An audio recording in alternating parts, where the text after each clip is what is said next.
Let's just get started. And in fact, let's try to finish up the business of research that we were doing previously. And we did cover quite a bit, except that there were 2 or 3 major things that perhaps I would draw your attention to. One of them is pricing the project. When you're doing your research work, it is a contractual work mostly, as we all know. And then we also have to respond to the request from your prospective client to quote on the project or to price it. There is a difference between the word price and the word cost, which I'll be using quite a bit. The cost obviously is the cost to the business of doing some activity or anything that involves the cost put into that effort. So it could be services cost, and it could also be the cost which you would add as an overhead, or the cost that is recurring and the cost that is constant or fixed cost. The objective is really not to teach you how the costing is done, but rather to give you an idea of how you should price your project. So what price means is, how are you going to put a tag of a price of something which is services, and what could be the methods of pricing that is acceptable or considered a norm in this sort of business. And because we've been tackling this contractual business for some time, so we have a good idea of how or which type of pricing formula to use in this type of business. When I say type of business, it's purely independent research business or information delivery or information collection. So this is where we are going to be circling around as far as our offerings. So now let's look at some of the factors that would determine what type of pricing you should put to your business or make it into a cost of service delivery. Type of client in business, obviously. So we'll just go through these pointers unless there is something very special or it requires more explanation. I will just stop there and leave my cursor on top of it and explain it a little bit more. So for now, let's look at the factors, the type of client and business. So obviously here we are talking about the nature of the industry or the client's size of business. That's all it means. The size of the project is compared in terms of the human resource involved, the expertise required, and the continuation of the project. Is it short-term, long-term, continuous, or is it the sort of project that requires collection of information constantly on regular basis? Then the complexity of the project, which is really a can of worm unless you've had your hands-on experience. And believe me, when we are discussing these points, apparently they look like they're harmless, like small pieces of statements, but when you actually get to it, where you are in a situation of assessing the size, not only the size of the project, but the complexity of it, it means that you have to do a lot of due diligence, because the nature of the problem of research that is standing in front of you, the extent of information you require, the type of data that you need to get to. Is it primary or secondary data you have to collect? Is it going to cost you, or is it a free data? Is it something that would create a problem in terms of deliverability, like the risk, or the complexity also involves uncertainties, like unforeseen things that are involved in that specific project. So all of it, which are different elements of complexity, has to be put together and will have to be built into the cost of the project. Then the volume of data to be gathered is a very important factor, because because you can tell with the volume could mean it could be the number of you could say the figures, or the um, the data that you have to collect, like leads, for instance. Customer would say that I would need about 10,000 leads a month, or there could be an analytics involved where you have to use a certain type of software. Given the volume of data, you have to see if your software is going to accommodate that, and if the volume of data also involves the qualitative part, which means that anything that you can describe in words, which could be the feeling, could be the sentiments, could be the reaction, that needs to be translated into numbers, or it needs to be quantified. And this requires a specialized um, techniques, you could say. So in conventional research, where we are stuck with the type of data, especially coming from social media accounts, we have to deal with it in a very systematic way. So that could be the volume and nature of data, the type of engagement, subcontracting versus direct contracting. What happens usually in a research business, especially in a small size business, there is a sudden surge or requirement of hiring more people, or having access to the type of researchers that you've dealt with from before, or you are in contract or affiliated with them, or somehow you are able to pull that team together at a short notice. So that is a big issue. And then subcontracting also involves your negotiation with the third party, or your partners, or anyone that you have to hire. That would be an unknown cost factor. Unless you have a better understanding of what it would cost, it will be very hard for you to build it in to your proposal. Then you've got self-assessment of your hourly rates. This is a very important factor, because your basic cost, or the cost that fundamentally sort of supports your business in terms of having X amount of money to run it or to sustain it.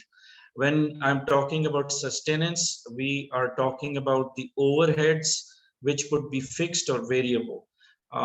Fixed is what you have to pay on monthly basis, some sort of expenses that you cannot do away with, or they are not dependent on the variations or the increase in business size, or they're not directly impacted by the volume of the research or the volume of service you have to deliver. So those are fixed overheads. And then variable moves alongside the the size of the project, or as the project starts, it grows.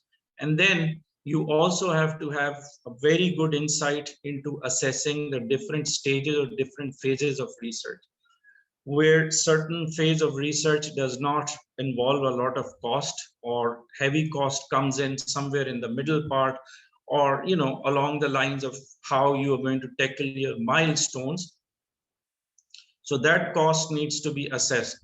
On the other hand, the basic self-assessment, where you would want to evaluate if this is the minimum cost of you delivering services. So supposing as an individual, I would be someone who is not involved in doing actual research at a level where, you know, the basic information is being collected, or it's not the kind of work which requires my expertise, then I wouldn't be charging for it. But on the other hand, if I get involved for the cost or for the value that I put for myself, for the services I deliver on hourly basis, my cost would be high. So to assess if that high cost or low cost or the middle grounds of how you're going to assess your cost would at least cover all your expenses and the cost of your expertise, your professional knowledge, and so on. So that self-assessment is important. Check for acceptable pricing methods. You can't function in a market where you build your own pricing model, not understanding where the market is at for the type of services that you're delivering. So to know what kind of price your competitors are charging, that's number one, so that you can stay in the market and still be profitable. That doesn't mean that you compromise on the quality or you lowball something, go very low on the pricing. So there is this dilemma of how you would price your services.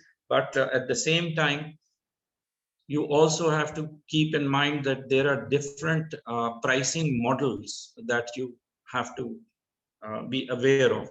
So we are going to learn about the pricing models, and we are going to learn about the complexity of the project. So these two things might be important for the exams. The competition prices and all that, it's not, so we discussed this. Most acceptable billing method, we will talk about. Relationship with the client's budget, size of the client's business. Anyway, so these are just the pointers that we had to go through. The complexity of the project in the sense of how we would like to translate it into a sort of an equation in the simplest way possible is shown here. The size of the research project, which is not to do anything with the complexity. The size of the project for now, just think of it as resource cost per hour. Resource cost could mean just the cost, the minimum cost where you can break even, the cost where you won't go into losses, multiplied by duration of the project in hours of work. Very simple. But if it comes in the exam, it's not hard to remember. So how would you determine size of the project?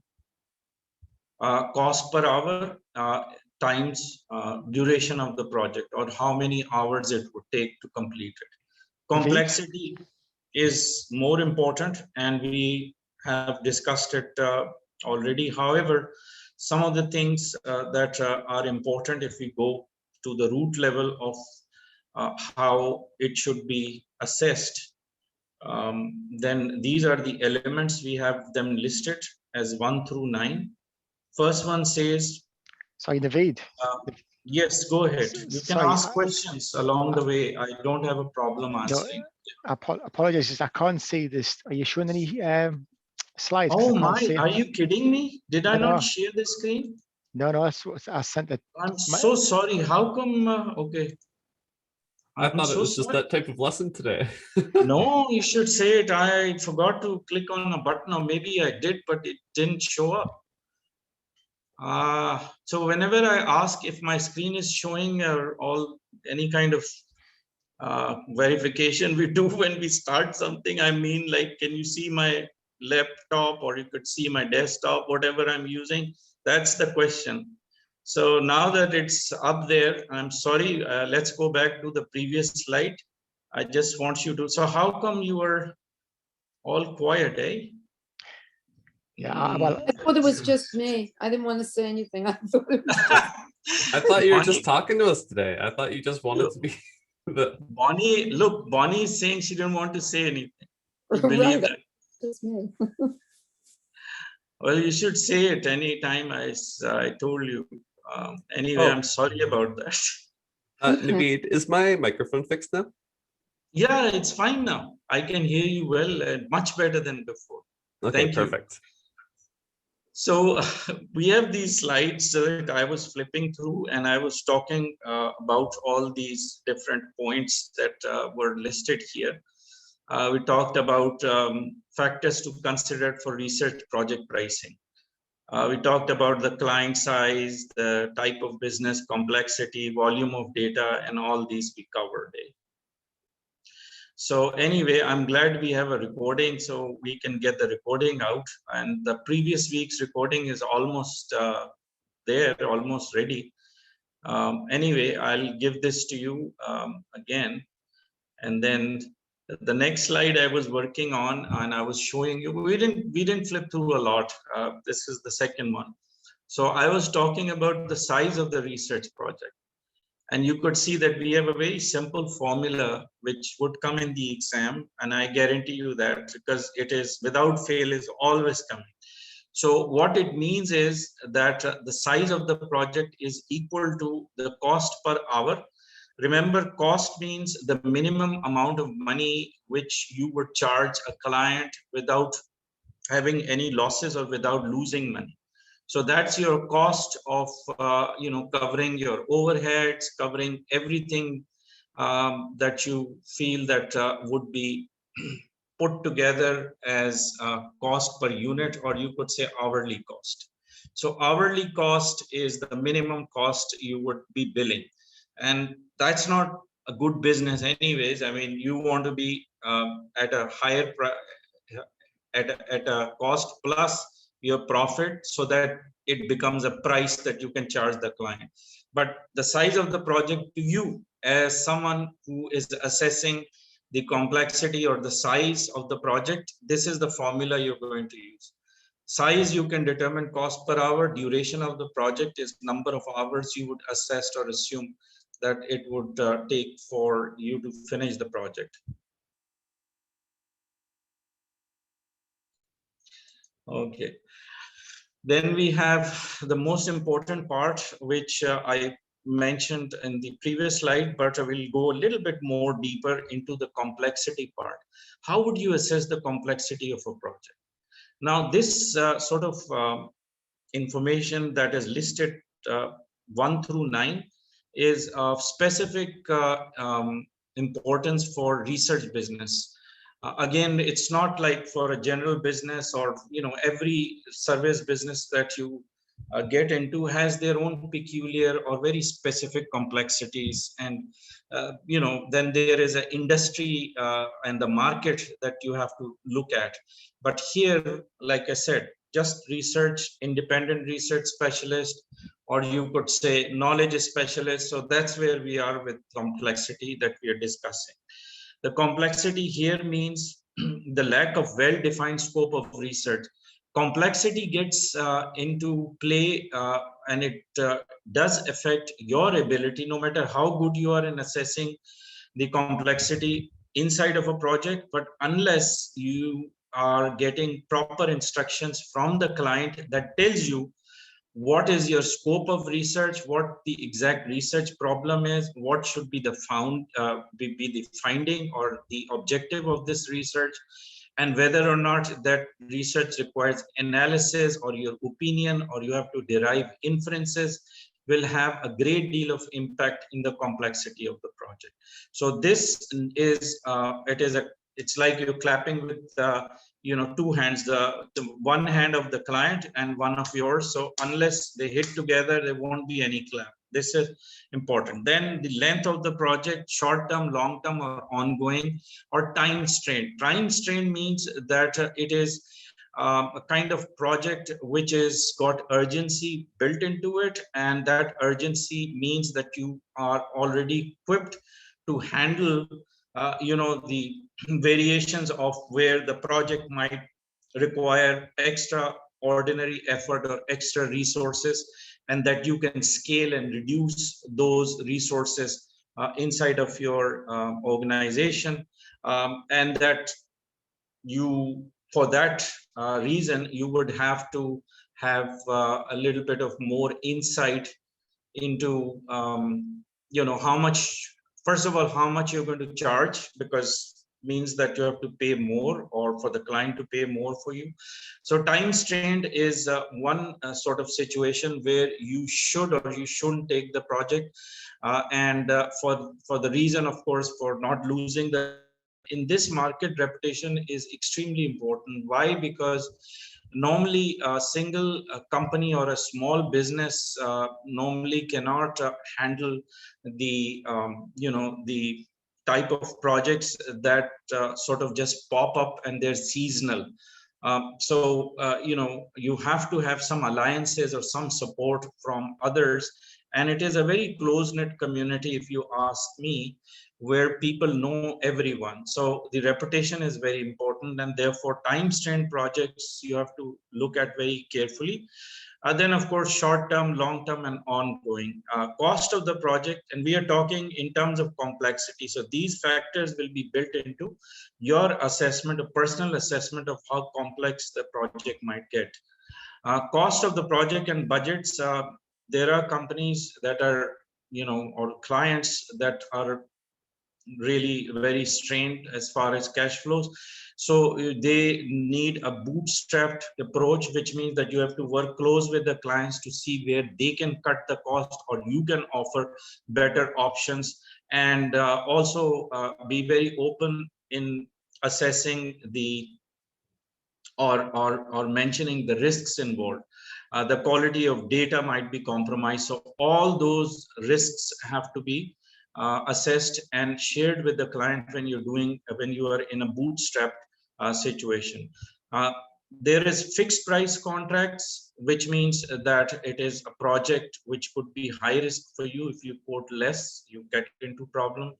On the other hand, there are other contracts. Let's not worry about low budget. We all know what low budget is. Cost plus contracts is another way, which means that you don't have to get sort of in an engagement where the fixed price can play a role in reducing your effectiveness and would compromise on your quality of research. So you may want to consider cost plus contracts. Normally, we at the AOFIRS, we prefer cost plus contracts. And what cost plus means is that we quote them the cost of delivering or the hourly rate of research work, and anything else that could be out of pocket, or let's say any expenses that are disclosed to the client is in black and white, and it is transparent enough that the client can verify. So there is a level of trust to be established when you do cost plus. So what cost plus would eventually lead to is for the client to give you on the cost of that you have incurred a certain percentage as a profit. So it could be cost plus 20% or 25%, or the rate, hourly rate, can be negotiated. So those are called cost plus contracts. The volume of data involves the nature of data that you're collecting. So it could be lists that you have to compile. This means that it will be structured, it will be organized, it will be analyzed. So all that requires a listing is one type of data. Then you've got raw data, which means it could be the type of data that is not structured properly. So you have to organize it. And of course, then structured data conversions, like if it is qualitative, how would you convert it into quantitative? What formula you're using, what method? Is it industry standard? Is it a practice? Because one part of your delivering the project in the eyes of your client is to see that the methods you're applying are consistent or at least industry standard. So in case they have had this research done, let's say 6 months ago or a year ago or way back, they know that the standards are the same, and if you are doing it according to and following those standards, then those facts and figures can be compared or related to. So you basically have to look at the methods that you would adopt in converting that data, qualitative into quantitative, or quantitative into qualitative, and so on. The data source, primary or secondary, as you know, primary data requires a lot of effort. It is a direct effort between yourself and whoever from you're collecting the information, so direct source. The quality of data, vetting for data integrity is extremely important. And I think I prove to you why that could be. And logic says that any set of information that you would be collecting, first of all, will eventually end up in reports that would lead to the management for making decisions based on that information.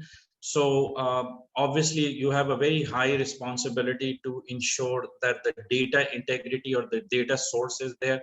Like when we say data integrity, it also means that the data is not corrupt. It's not something that has been compromised, or it is not collected from a source that is coming from somewhere that you're not supposed to. Like if it is a data that you cannot use, like personal data of people. So integrity would mean several different things, but data integrity also means the source or the quality of information you're collecting. So vetting for data integrity is important. The data collection methods involved is also important for you to consider. If primary data is to be collected, then one of the ways is doing surveys, which means that you have to look for a sample, or you have to look for a class of people. If it is human involvement, definitely in surveys you need a human being, but there are other type of surveys where you physically send out field teams who are mobile, and they could go on the locations or do observations and things of that nature. But let's suppose surveys takes more time, and they need to be structured questions. They need to have a certain way or method of putting those questions together. Normally when you do surveys, you take a format, or you create that format which first of all needs to be discussed with the client, and the client has to agree to it, and then you go ahead and do it, because it is a long effort and a lot of effort. So you just want to be sure that you and the client are on board when the surveys happen. Phone calls, discussions, focus groups, and so on. The levels of expertise and collaboration, third party involvement, so I mean, they could mean several different things, but the complexity is increased when you're dealing with a resource which is not under your nose, not under your control. You're not managing it, so there is a risk level there. The agreed research method and methodologies, you would look at these or have a glimpse of it as a document that would be shared, which basically talks about, or gives a proposal back to the client in response to the request from the client. So when you are giving a proposal, you are describing the methods and methodologies as well. And believe me, if you actually do your research work or any kind of work which involves a proposal that goes as a response to the request from the other side, from the client side, then you have to show your professionalism by being on top of understanding the market, the surrounding circumstances, the whatever the socio-economic situation is, the political environment that you're dealing with, and so on. So in consideration of all those factors, you have to appear as if you're knowledgeable enough that you understand not only your work, but the environment in which you are going to do your research work. And for the best way of proving that is when you are giving your proposal on research, you have to be very systematic and organized. And there are few elements that has to be part of your proposal if it is a research work. And it could be, any other work. But for now, let's assume that there are factors involved, or there are certain headings, headlines, or in the table of content, as I'll show you one of the examples, you would see that what are those factors and what are those elements that are supposed to be in the proposal itself. And therefore, we are, as much as we get through all these points 1 through 9, all we are doing is we are reducing the complexity, or we are basically overcoming a certain type of, well, you could say that we are, making it less complicated for ourselves when we do our costing and budgeting. Eventually, we are going to go on costing, budgeting, and pricing. So that's where the complexity is going to be applied. Well, these are standards that you can just check mark and see if you can evaluate your price as a researcher. So if I have to price myself and put myself in a slot which sort of puts me in competition with others with similar professional background in terms of pricing my services on hourly basis, then I have to really look at certain type of information that is here. And besides all that we can discuss, which is pretty much standard, the most important thing is for your client to have a faith in your ability and has known your performance from before, or you have a reference somewhere there, because all these attributes which sort of makes you eligible for the price you're charging can be compared with anybody else as well. So you're not the only one. So past experience, endorsements, things like that, you can just check mark. So no need to spend a lot of time on this slide. As you can read through it, it's nothing unusual and pretty, unless you have a question on any of these. I have a question, please. I'm just wondering, when you're first starting out doing this type of research and you're looking at the scope of the project, and how do you determine, how do you estimate without experience the scope, at what to charge, what price you should be charging? You mentioned in the previous slide the cost, and I'm just wondering how you can determine that if you've never actually done a project, if it's either a new project that you don't know what the scope of it is going to be, or you don't know how complex it's going to be, or if you're brand new, and even if you are familiar with the industry that you're going to be researching, how you determine the cost and what you should be charging so that you don't end up in a negative cash flow. Exactly. So that's what I'm planning to explain to you in next slides that we'll be covering.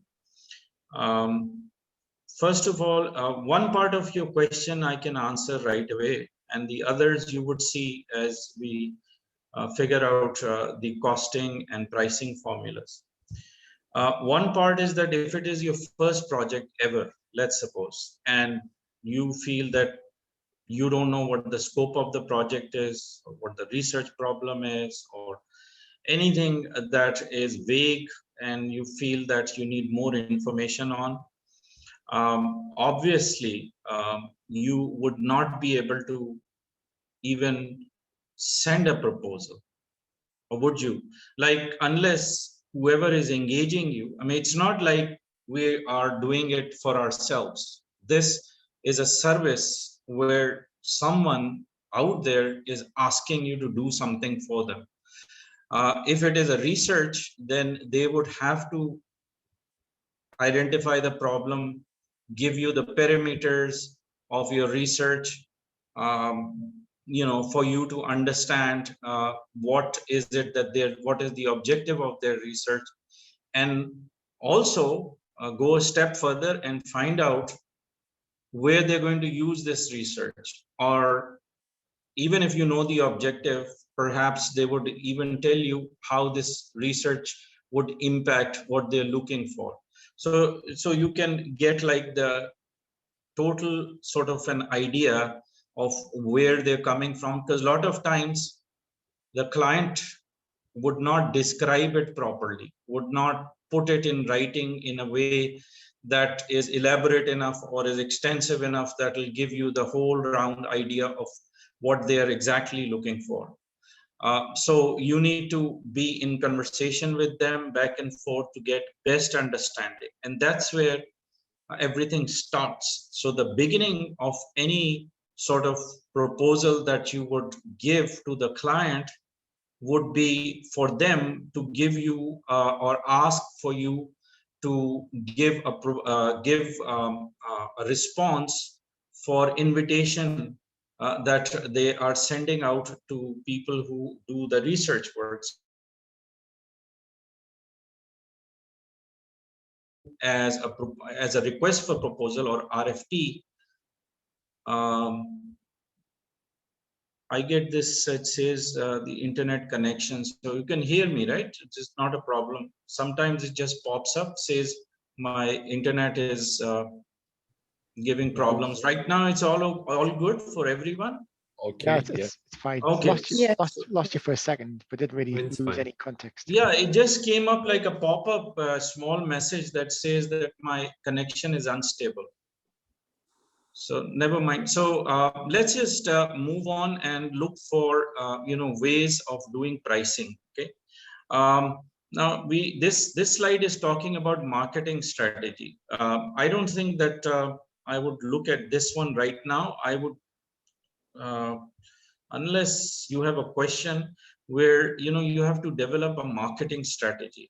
Now I'm not losing that question which Bonnie has asked, and I know that we will get to how to do the costing and how to do the pricing, but in between these slides are coming up and I don't mind sharing it and just explaining it quickly.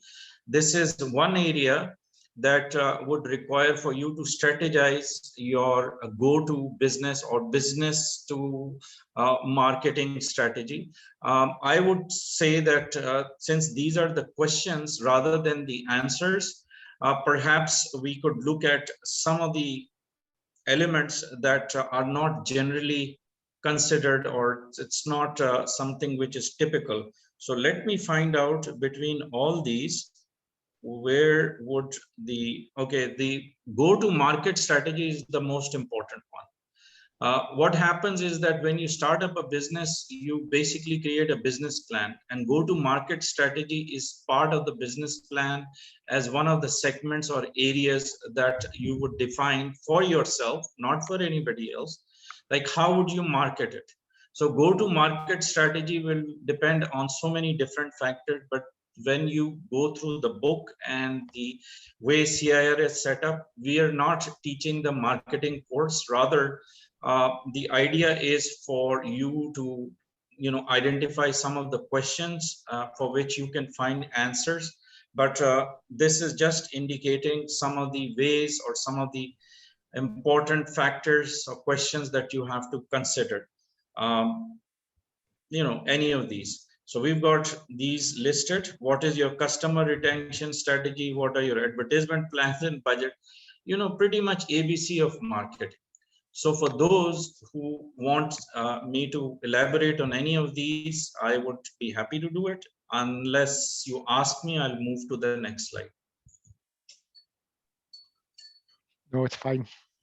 All right, we'll just keep going as, okay, these are just outsourcing platforms.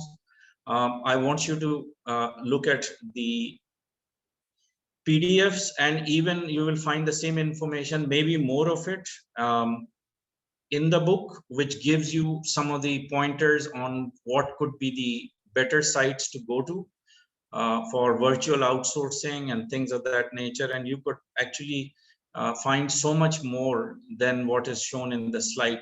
But most important is these resources, because when we build these slides or put it in the book, these are checked, verified for their importance, for their being useful, and so on. So this could be something that would help you and save you a lot of time. Now, this is the platform which is identified by, I guess, Mustafa knows it well. It's Upworks and Carl and even Bonnie. You all know this one. So it is just a chart that shows how this sort of opportunity works. So we don't have to worry about that. We're going to, okay, we've done this before. So let me just get to the costing part. Okay, the costing, I'm going to do it with the book, if you don't mind. And I'm using the book right now. Yeah, we can see your screen. You can, excellent. And you could see, okay, another thing is that you may want to note down the page numbers if you'd like, but it's all there in the book that I sent you. Talks about the business of research. It's a green color cover page, and you have that one. So let's look at some of the pricing models that are well known in the industry.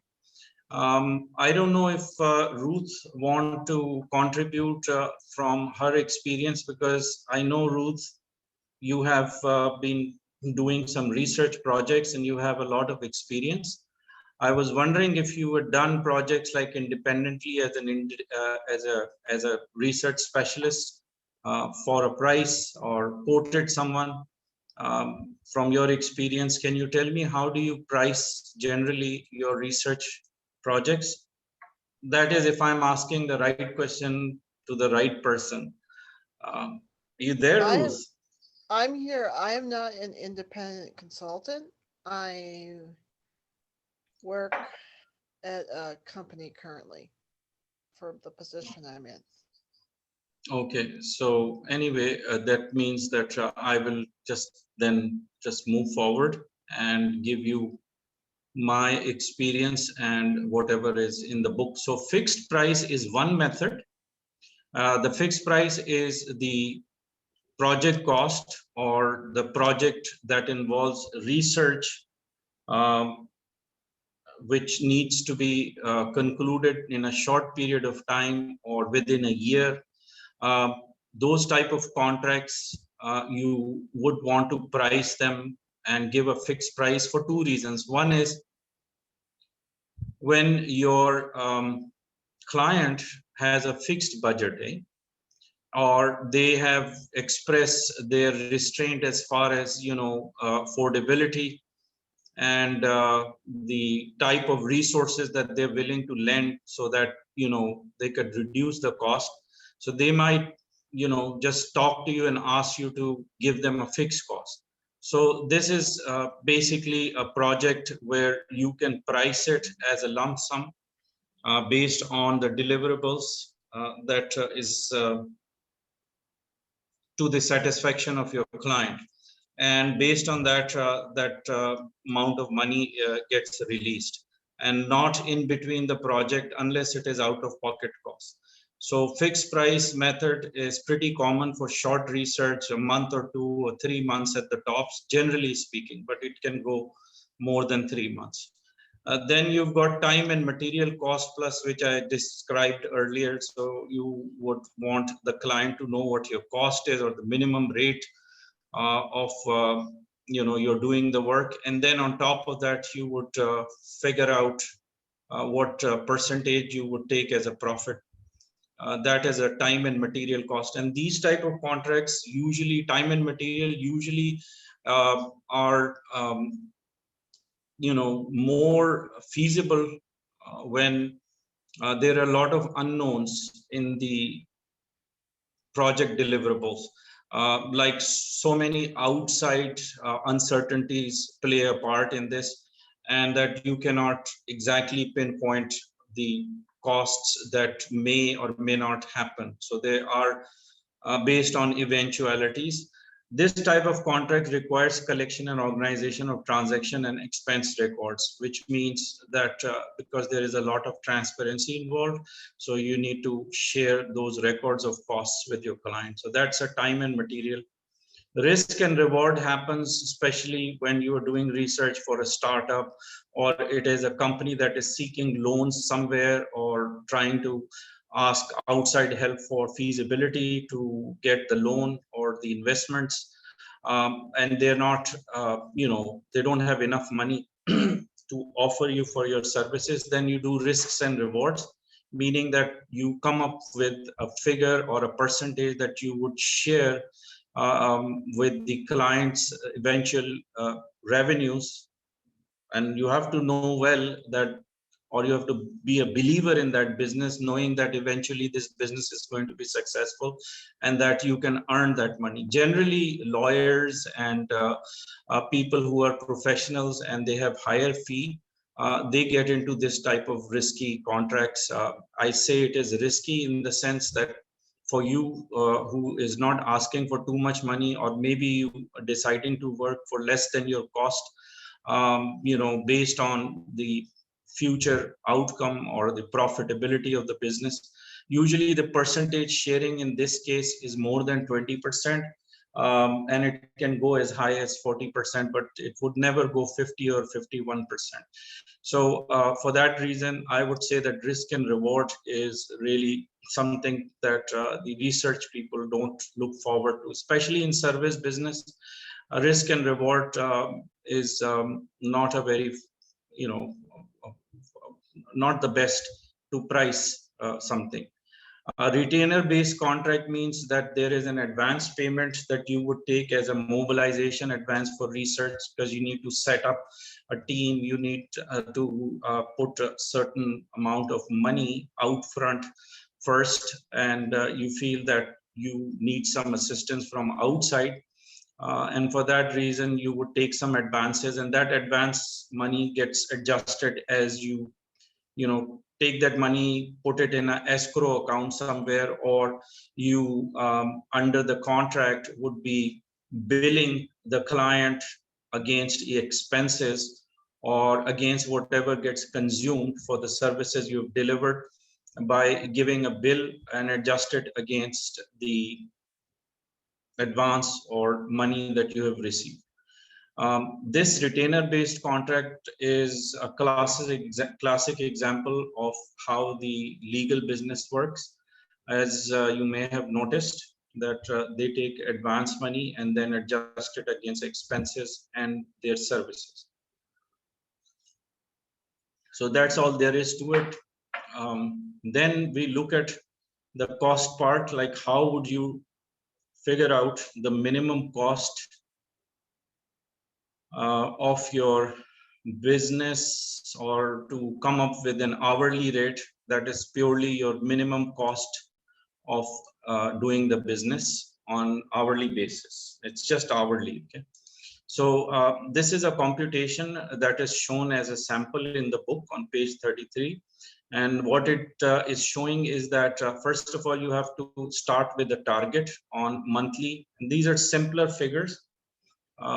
Hopefully it shouldn't be in, I wish these were like not in decimals. Anyway, 16,666.67. This should be the salary or amount of money you require each month, supposing, or this is what your expectation is from, and without looking at the cost part right now, just assume that this is the amount of money you need every month. Okay. And then we have to divide it into fixed cost. Your fixed cost would be rent, utilities, as you could see right here. This, that you have to pay in any case, even if you don't do any business, you're just sitting in the office, this is the money.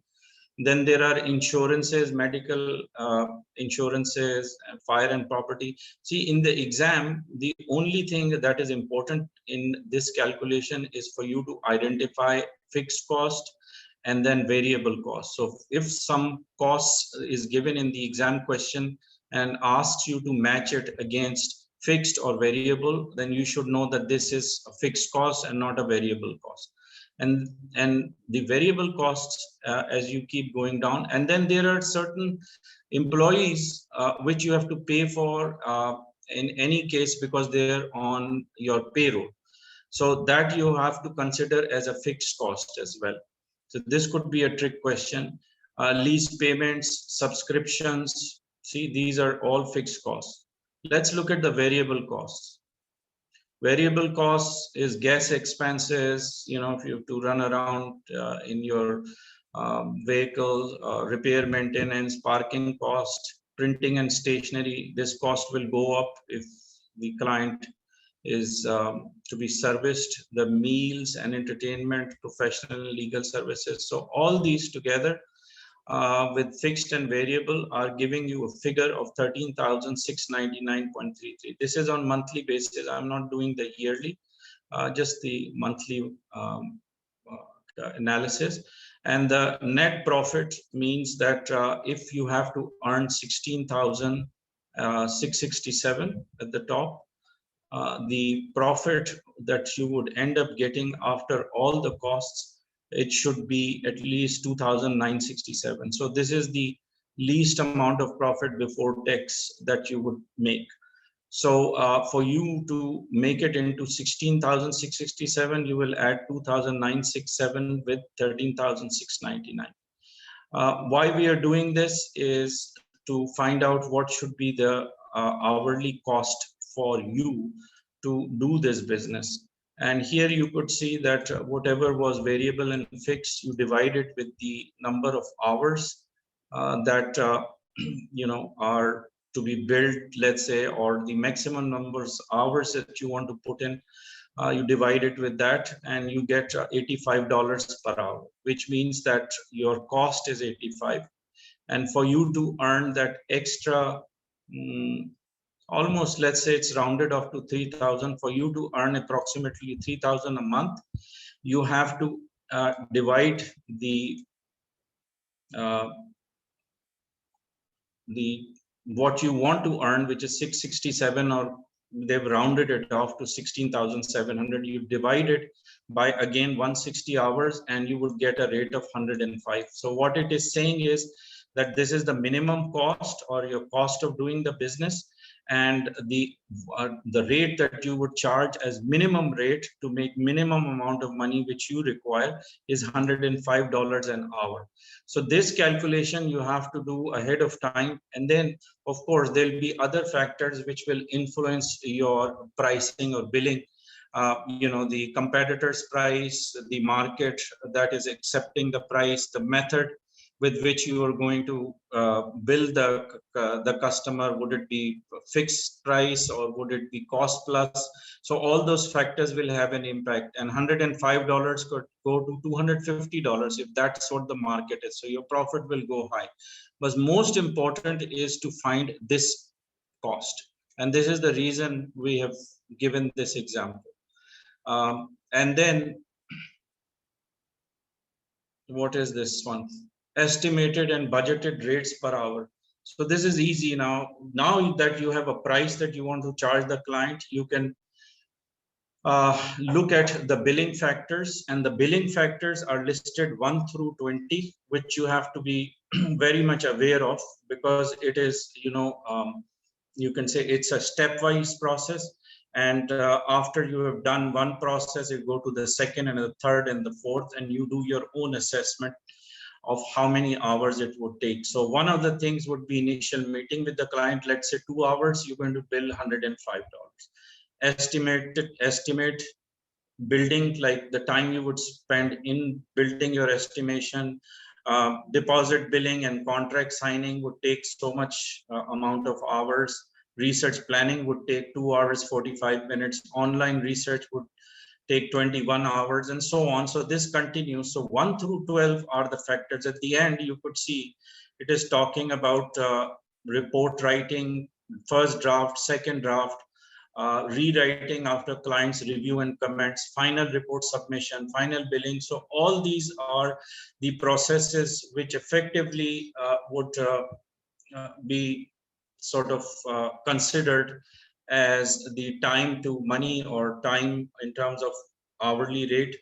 If converted, what would be your estimate that you can give to the client? So here the cost, not the cost, but the pricing you would give to the client would be $8,820, which is what is computed by applying 105, which is the price, and multiply it with the number of hours. Naveed, Yes. a couple of questions. One, kind of touching on what as Bobby said earlier. I mean, as we start out, we're going to be less efficient, I guess, you know, like where the research you got down 20, 21 hours. If I was doing the same job, it would probably take me 40 or 50 hours compared to you because you're so much more efficient. So I'm going to have to take a bit of a hit on my time, aren't I? Because I couldn't justify charging 50 hours because it's my lack of skill really that's putting the price up rather than my abilities. And also the document you're using there, I'm trying to follow it on my document you sent me, and I've only got 85 pages on my document, the business research document PDF that you sent us. So I think it's a different file that I've got compared to the one that you're reading off. So the training guide, business of research. Did you get? Is it not this one? Let me show you. Yeah, if you go at the top of the screen, then I'll have a look. Well, this is top of the screen. This is the first page. This is the. Yeah. You don't have this one, Carl? Well, I kind of have, but can you go at the very bottom page of your document, all the way at the bottom, please? Can you do that just to see? Okay, let's look at the number of pages. It has 83 over here. Right. You're saying that. I'll tell you in a moment because I'll have a look. Mine says, no, it said 83 now. It wasn't reading that before. I apologize, but it wasn't. It was showing something else. So yes, it is. I don't know. I think it was maybe a glitch on my computer.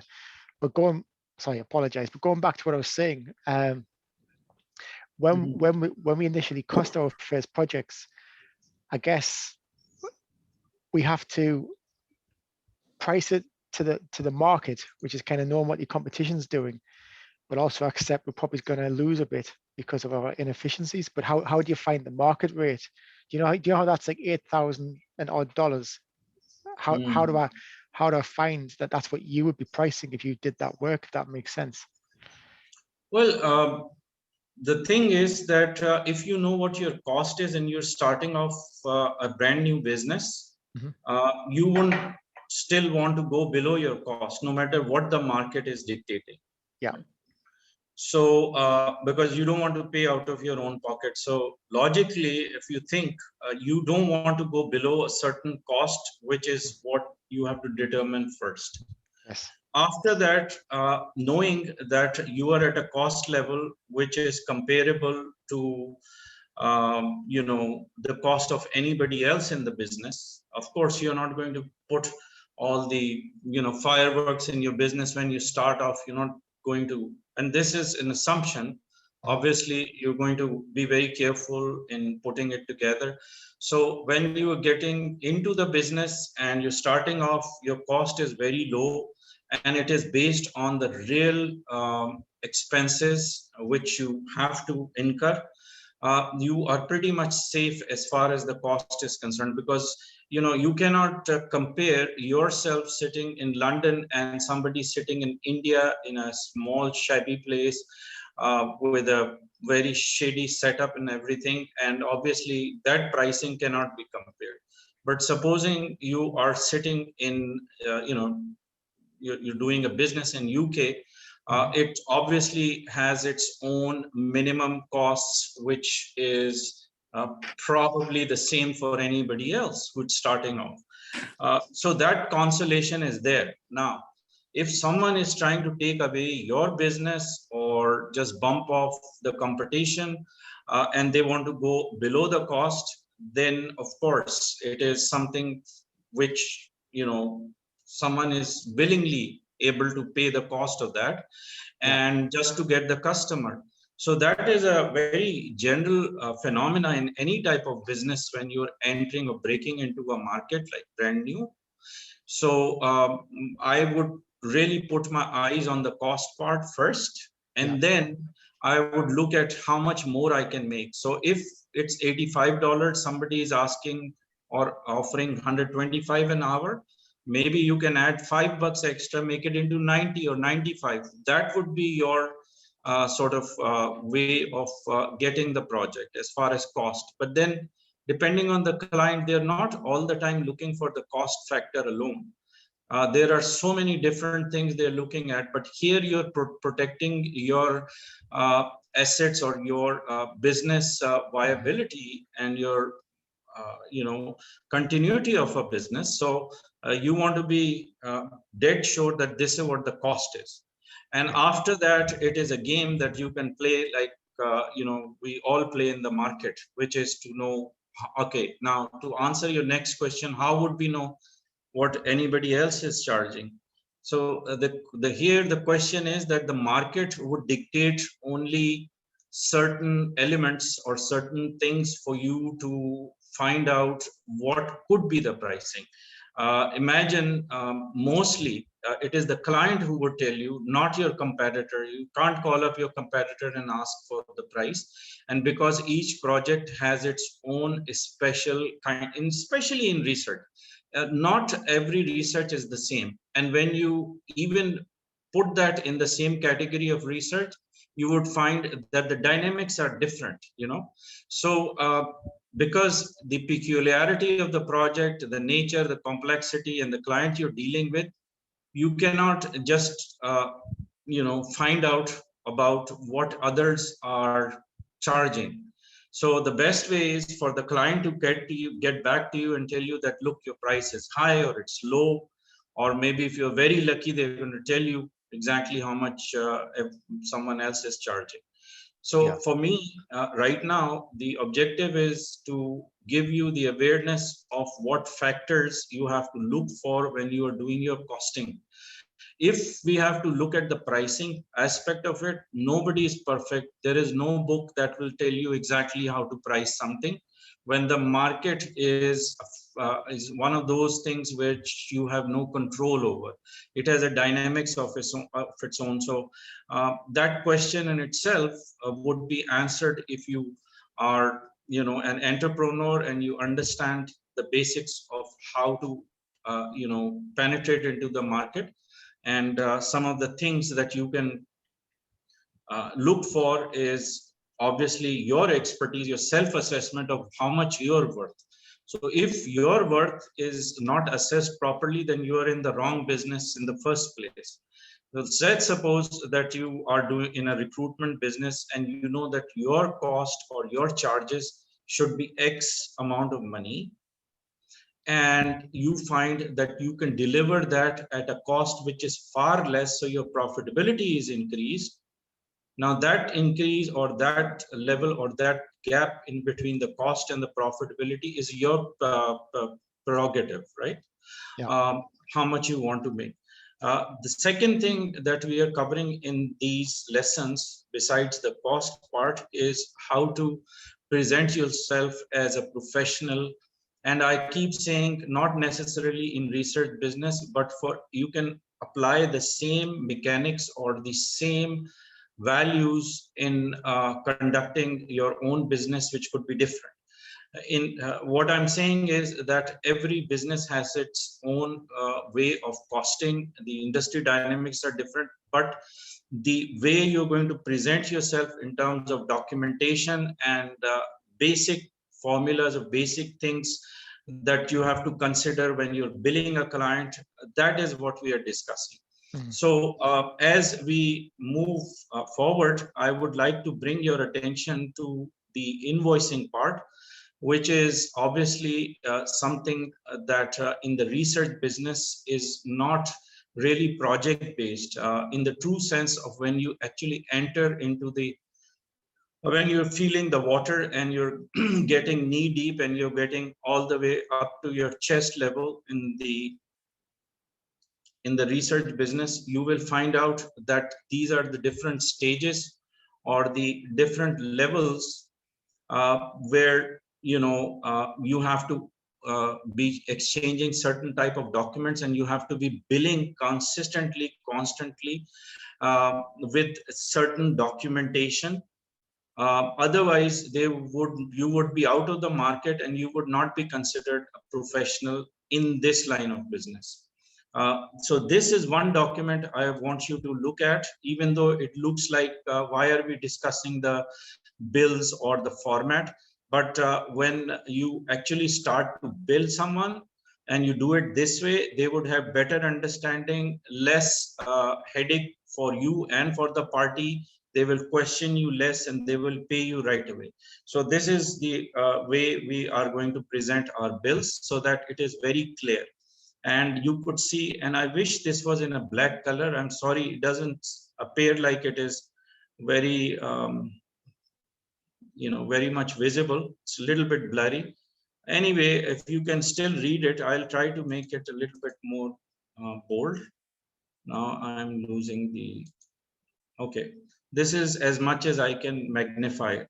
So the way you're going to do your billing is that you're going to give it a timesheet and monthly charges, which is where you're going to start from here. The timesheet is what is important when you're billing per hour. So here you could see that the total hours you have billed is 35. And there is a level of staff that is involved in research always. If you are doing it all by yourself, then of course you don't need to worry about, but here I'm talking about at least having 3 levels of expertise in-house with you to do research work. Level 1 has a certain expertise, level 2 has another set of expertise, and level 3 has another, so on. So we've got 4 levels. You can't just put the names of people here. So you're going to give them or allocate them a level, and this level is described and negotiated on for hourly charges at the time you're closing the contract with the client before you start the project. So level 1 would involve 4 hours, level 2 24, level 3 3, level 4 4. Generally level 1 is the highest level, and the level 4 should be the lowest level of expertise. The level 1 has a higher rate, which is what is mentioned here. It is $126 an hour. No, sorry, it is $120 an hour, and the time involved at different stages for this person at level 1, which is where we are describing research approach, research design, data collection, data analytics. These are the slots or different sorts of functions that are involved in research. So they're listed on the left and they're corresponding to the time summary sheets on the right hand side. And in this block, you're also applying the rates. So you could see that this could be a billing approach and more clear and something that you would use it as a practice. Most of the better companies that do research work bill their client this way. So anyway, this was just a specimen. You can go through it later, look it up on the book, which would be page 53. Yeah, 53 here. Then most important is the document flow between yourself and your client. Mustafa, you there? Yes, I am here, Navid. All right. Is this of any interest to you so far, or would it help you in your business, what we are covering? Yes, I think so. I think I could create a profile on Upwork after this certification. Okay. So so we didn't discuss Upwork, and I thought you already know how that process works, and it is pretty much it's described in the flow chart that we have here.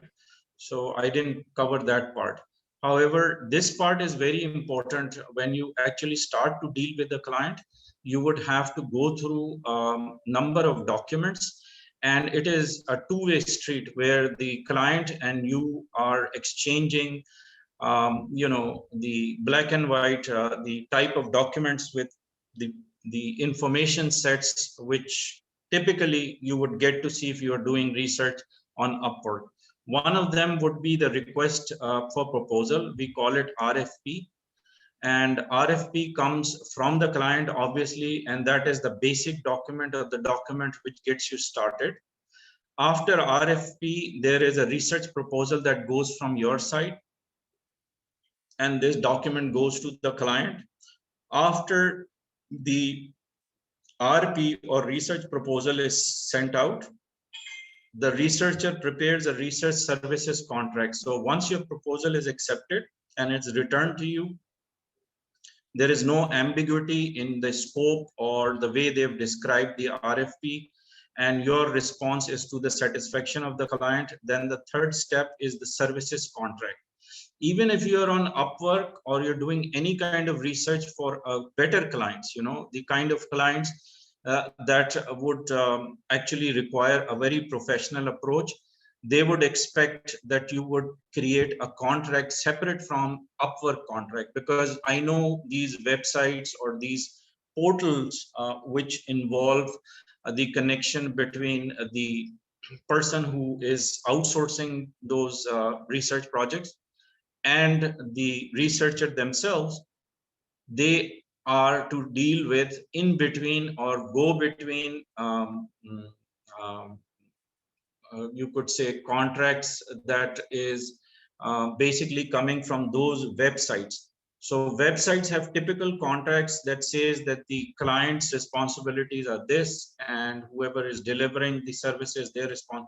So it is more generic, but built so that if there is no contract between you and the client, at least that portal has something which protects both the the researcher and the client, on both sides. So apart from that, even if your bid is accepted, you have to send a services contract. It is like you will be really shooting on your foot if you don't do that. So this is a research services contract, which is extremely important. And if your client is serious and understands the obligations and understands that you are definitely willing to deliver it in a more professional way, they would expect a separate services contract, which is more detailed document. Then you've got the fourth step, which is when you're preparing your final research reports.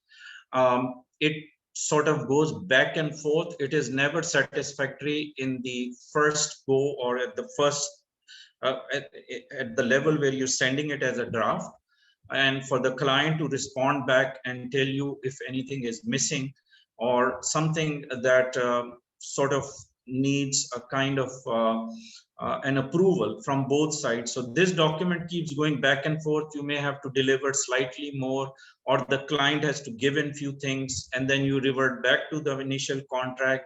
You tell them that, look, these are the, so it just sort of a process where things get stuck. Over here, when you are preparing a contract, it's the first stage. After this, you start doing the work, which is when you start doing your research. You execute that contract, but when it is done, that's where the money gets stuck. The money isn't released, or the client is not satisfied. So this is the most delicate part, or the most difficult portion, which is step 4. The step 5, of course, is the final invoice.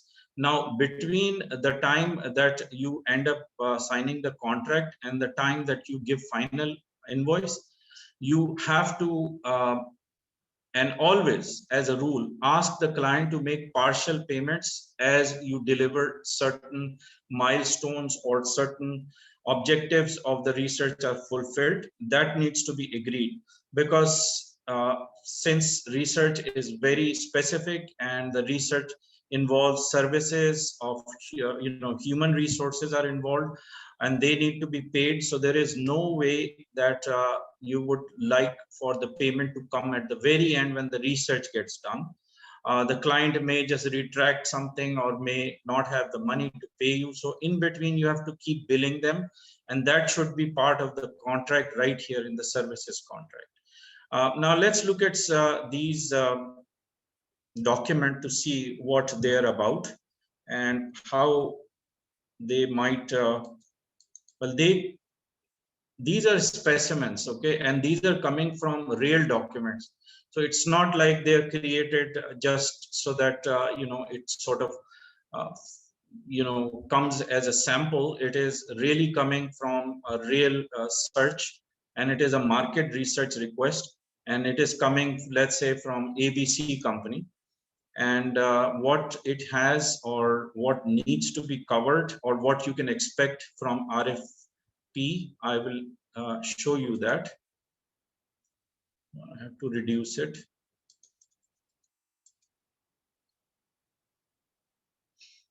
Now I will magnify it. Okay, request for proposal has to have certain type of elements, like the background of the company who is asking for research should be there. And then research project goals and scope. This is a very important area. Goals and scope, usually in the first go, they don't mention it as more detailed.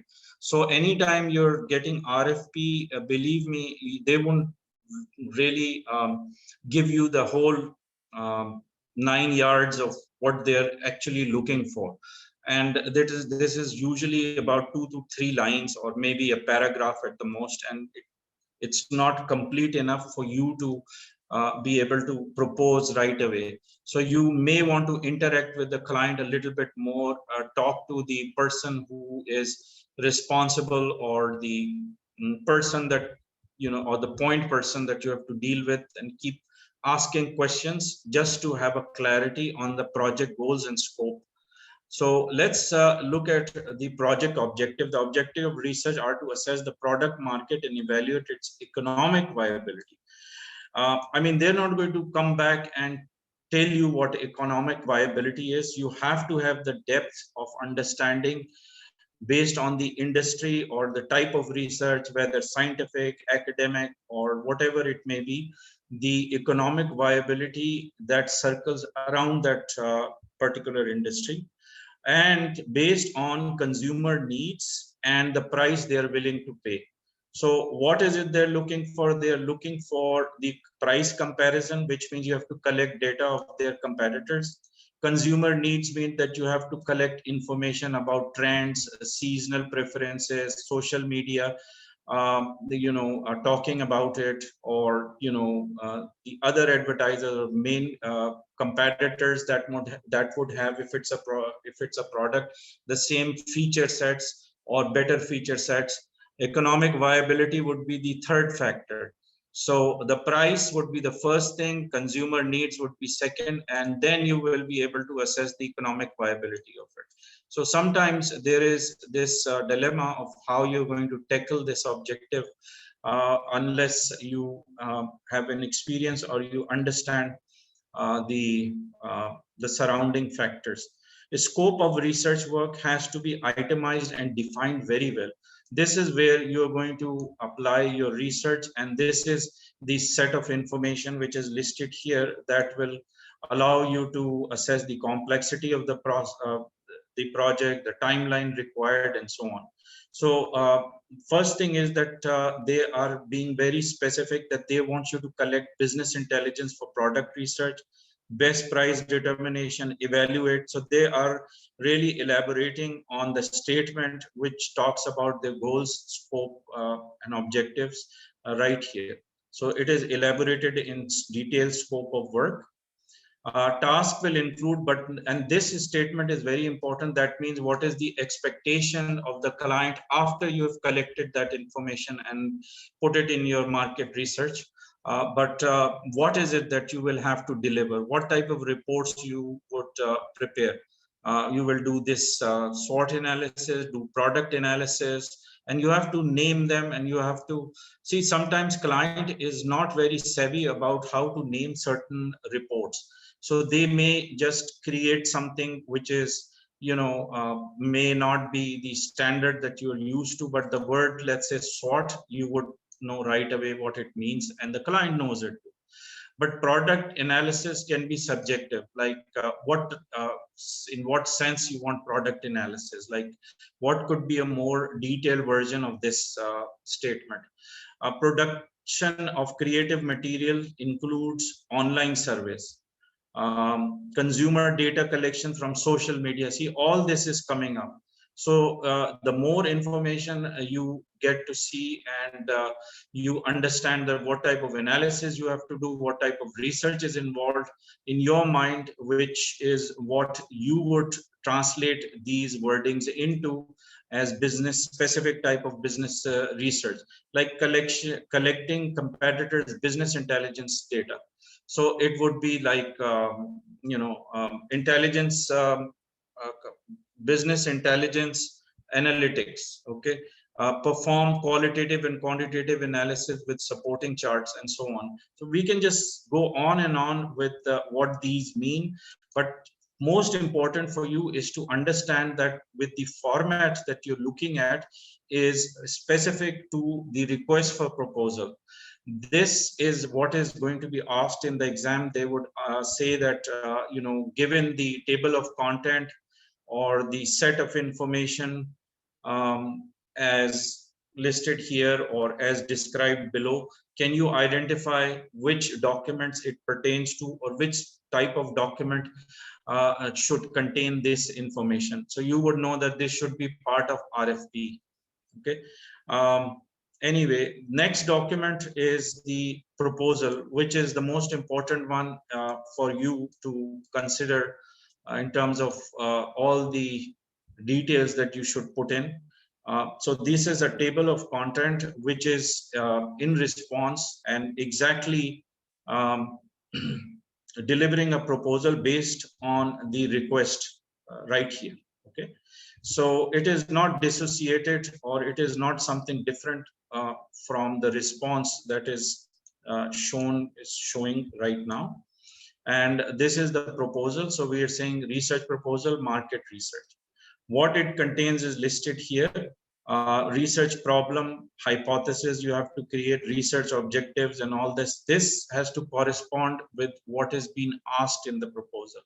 So you will notice that if I click on this, the research problem is identified by you in your own language and in a simplest way that the client would understand without missing out what is described in the first place for the request. The client is interested in investing its resources for launching new products for men that contributes in concealing and covering men's baldness by applying, and looks like it is for my sort of my research, for people like myself. Men's baldness by applying an organic hair fiber solution via hair spray bottle container. So as you could see that this is more detailed, because what happened is that they did not, at the time when they were asking for a proposal, they didn't describe their product well enough, or they were not exactly, unless you have interacted with them, as I mentioned. So you have to create this hypothesis to get a reassurance from the client that this is what they're looking for. So you have to really put it in their mouth. You have to really bring it to their attention, so that you can phrase it in such a way that they would either accept it as the correct sort of ID'd or identified hypothesis or the problem that they're talking about. What were the research objectives? You have to write it in a way, in a certain way. And this is where I would say that it would come in really handy if you think of it as a specimen that you can refer to, or the writing style you would adopt when you're starting off with the research. So research objectives, the way they have described and the way you are going to write in your proposal is two different styles, or a sort of a kind of an approach that you have to take. And then with the small elements that defined the research scope, you could see that it was about product viability, validate target consumers. You've used your own language somehow to identify it with the scope and compare it with what they are asking. And basically you are hand holding, telling the client that this is what we will give you because it is at par, or it is exactly how I understand it, and this is what it should be according to the market standards, or you could say the wordings or nomenclature we use. So Research scope, again, it is a repetition of what they're asking, but you elaborated more. As much as you can open it for the client would understand what is involved in this, because client probably wouldn't understand the hands-on approach when this research gets started, like what other things could be involved. Eventually, this would help you not only to clarify your engagement with them and to clarify what the deliverables might be, but for you to give them a price and for them to know that their money's worth is being delivered based on all that is described here. So your details are shown in this document, and I don't want to go through it all, but most important, which would be part of your exam when you are doing data collection methods, there are a few chapters towards the very end of module 2 that talks about sampling methods, qualitative, what is quantitative, data collection methods, and so on. It is very descriptive, basically something that you can read through and clearly understand with the illustrations that are there. There's so many examples. However, for me to talk about all these methods while we are just learning about the how to prepare a document is not a good idea. So let's just say that all these are something that you probably want to go through, read, and if you want cross-reference, all you can do, go to the ebook or your training guide, or even, well, I would say go to the training guide for this, and then do Control F and do the search for qualitative and quantitative, and there are so many different chapters, topics that cover it. Anyway, at the end, you could see that there is a team that is described or considered as the more eligible people that would be involved in research. Research requires an assurance from your side that these are the professionals that would work alongside you or as a team with you, and these are their expertise and their qualification, and perhaps write more if you'd like. And when it comes to giving them a quotation for the cost or the price you would charge for each expertise, you might want to also add level 1, level 2, level 3, and so on alongside. So they would know that what are you charging for these people with these qualifications.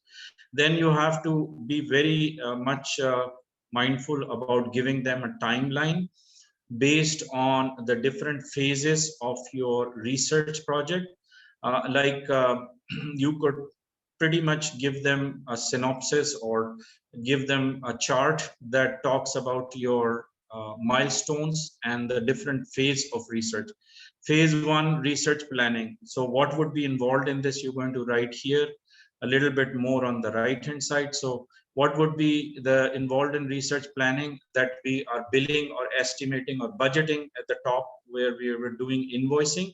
I showed you like how many hours would be spent, or the even earlier we talked about the budgeting and pricing something based on number of hours is spent. So in phase 1, let's suppose that we are talking about the type of work that you are doing, and then number of days you're going to put in. You're not going to put in hours or for each individual work. That you can do in a separate sheet, which I showed you before. So there is phase 1, then there is phase 2, phase 3, phase 4, and this is basically like I said, it is a continuation from the proposal. So it is really to do with the market research, and typically these are the different phases which one has to go through and inform the client about what will be covered, and so on and so forth. Cost per unit we have done already. Non-disclosure is very important. You may want to consider that in your proposal, that there would be a non-disclosure that needs to be signed, and so on. If we go down a little bit, we will look at the final document before you start your research project, and this is a research contract. A typical market research contract is a very detailed document, and it depends on your relationship with the clients, how you would like to phrase your, I mean, some clients which are small companies are very reluctant and very scared of, very long contracts or very detailed contracts. So you have to see where your client is coming from. And then at the same time, you could also claim that this is a standard document that your attorneys have prepared, and you cannot do a lot of changes in it. So for the type of information that can be changed has to be,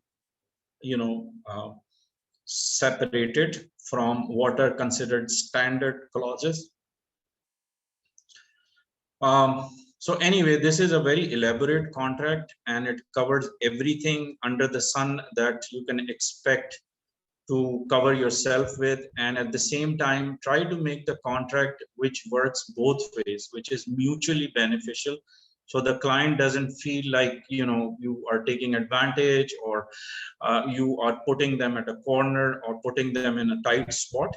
So you sort of do it in such a way that it benefits both parties, and this is how we have built this contract. And this, as I said, is a specimen, so don't just copy and paste it, but for you to know that certain clauses like termination clauses has to be there as standard clauses, like what happens if something is not delivered, how do you terminate a contract, what is condition, you have to describe that. These are all standard clauses. Intellectual property is standard clause, indemnification is standard clause, and so on. Except compensation and reimbursement, these are the elements which are changed mostly depending on your negotiation and your proposal and the final verdict from the client on how much they're going to pay, how they're going to pay, and so on. So we are not going to discuss like everything in the contract, because this is a big one, and it's not like we are learning legalities. What we are learning here is the elements of a contract that you can use as a reference or a document that stays in your book, but you can always use it to compare notes to see how you're preparing it in your situation.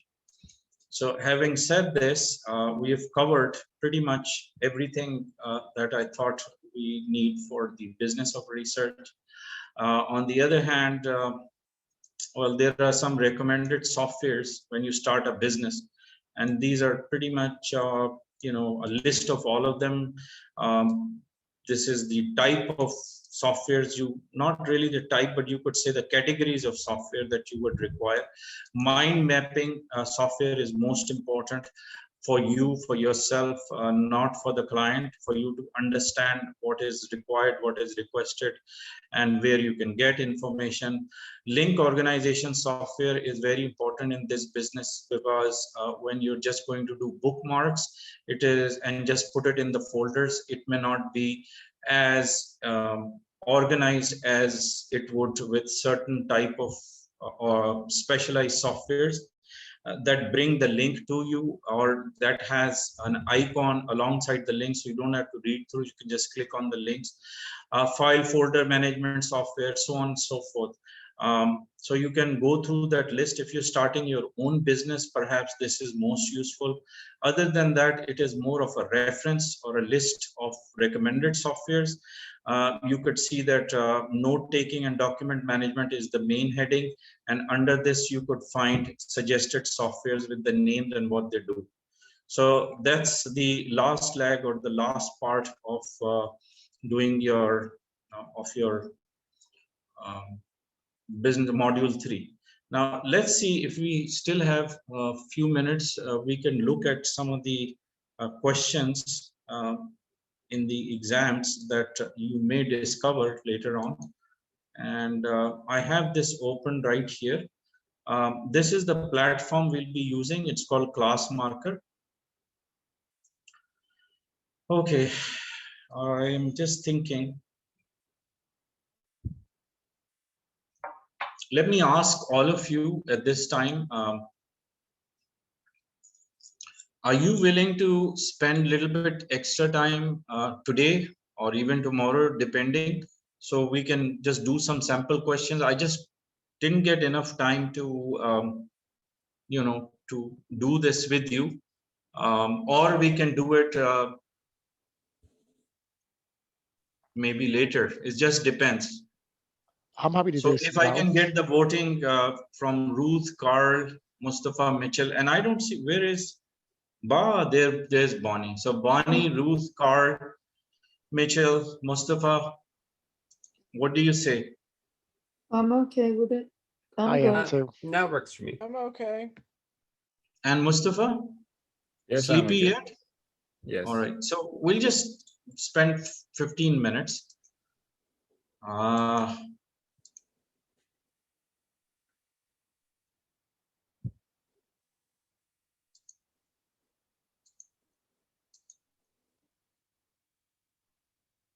Is this the right one? Okay, whatever. Let's just look at some of the questions here. This is the type of question which is asking, and I hope this is coming clear on your side. Let me just open it like this and go in the preview.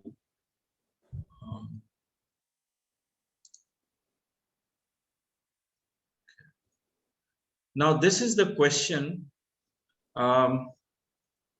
That is what we call a true and false question. So you've got to say yes or no, or if it's correct or incorrect. A purpose of any professional research is to say listed like 9 different elements. Do you agree with the list 1 through 12? Why does it say 12? No. 1 through 9. If in your opinion the list is correct, you will select true, and if the list is incorrect, you will select.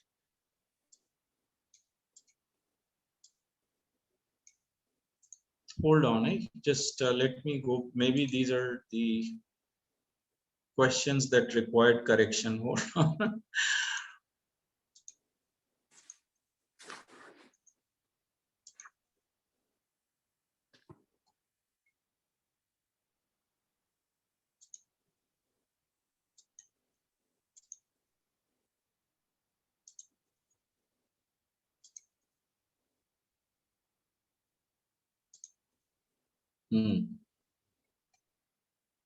I'm just going to skip the first one.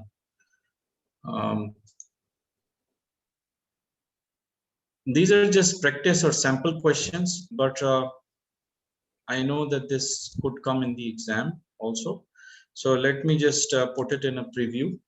Now, in this type of question, you're going to match the statement on the left with the choices you have on the right-hand side. So command in language and communication skills, both verbal and written, is a soft skill, you think, or a technical skill? I think it's a technical skill. Really? Yeah, that softs, I think so. I could be wrong, really. I mean, it'll be embarrassing for me, even though I'm teaching you, but I could be wrong. So let's just take a vote on this. What do you think? Is it a soft skill or a communication skill, verbal and written? Probably a soft skill, okay. Essential and useful persuasion, negotiation, and presentation. I think it's a soft skill. Information and data analysis skill. I think it's a technical skill. Data mining skills is a technical skill. And let's see what the right answer is.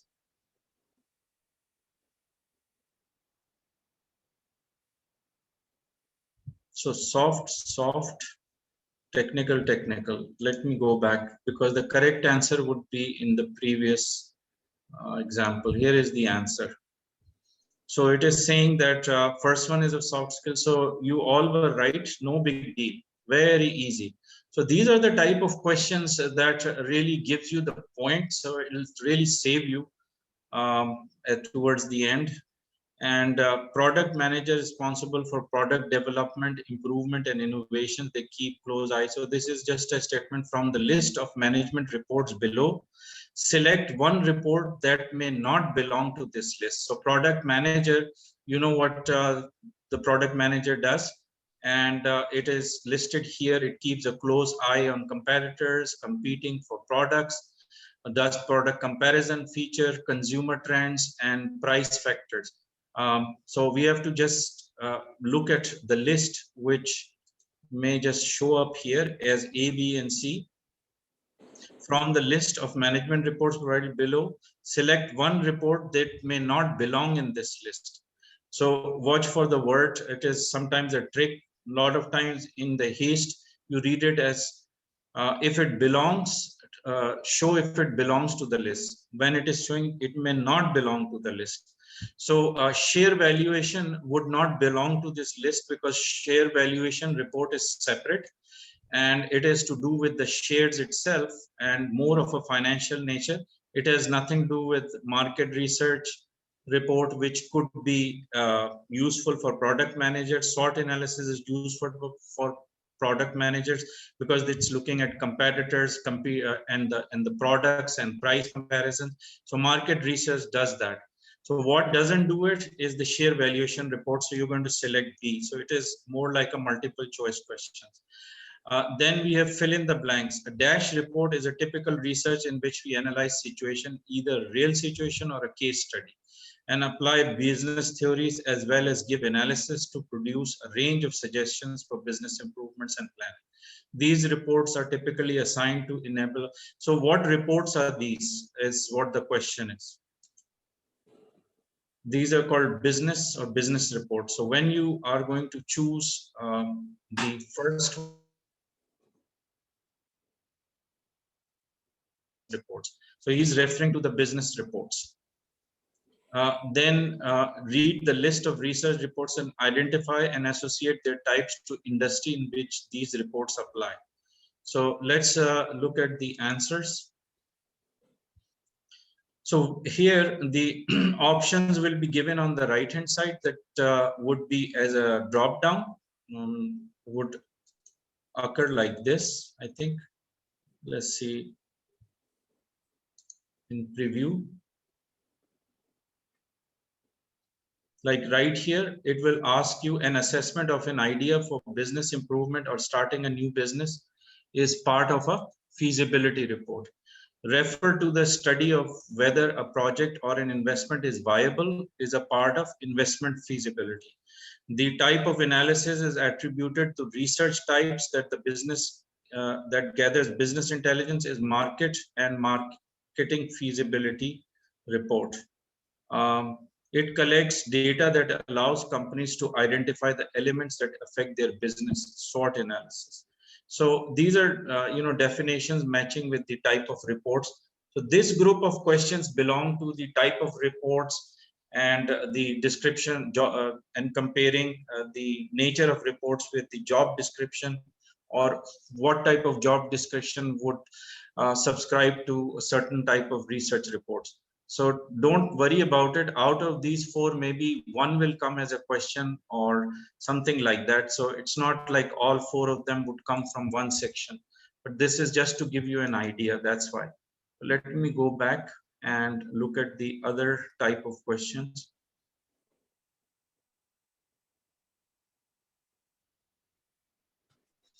Now here the question says, depending on the complexity of the research project, the data volume varies, coming from different sources. What, in your opinion, is the main factor that impacts cost of online data collections for data volume determination? You can mark more than one choices. So let's look at the answer. These were the choices you had. The first thing is the time. When you're doing complex, you can read it through. I'll let you answer it. I shouldn't be answering the question, but the answers are in front of you. Unfortunately, the version I have is the answers as well, but let's just say that if you want to debate the answers, you can do that. So if you can read through this and understand and let me know.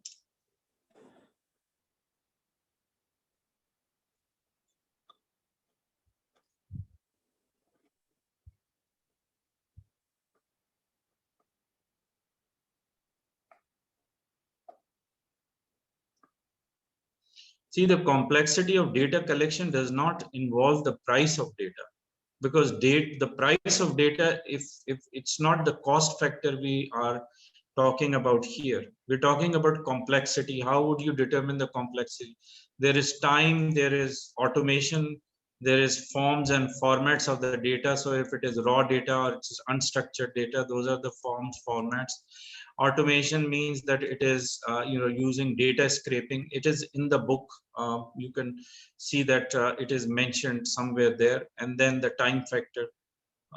Then we've got the type of pricing that were different pricing methods. So we have they're showing 3 methods, but one method is missing, which is risks and rewards method. So you're just going to click on this one, B.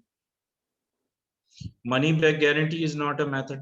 The other way you can eliminate the possibility of choosing the wrong one is just look at the ones that doesn't make sense. So get rid of them, and then you would be able to look at the one that makes sense. Variable pricing is not the method. There is fixed price methods. There is time and material cost. There is retainer based pricing, which we did recently, and there is risks and rewards. Right. When developing your dash plan, ask the following question. So what plan? This is marketing plan. Obviously, look at the questions here. What is your go-to market strategy? Remember, we did that. So it is part of our marketing plan.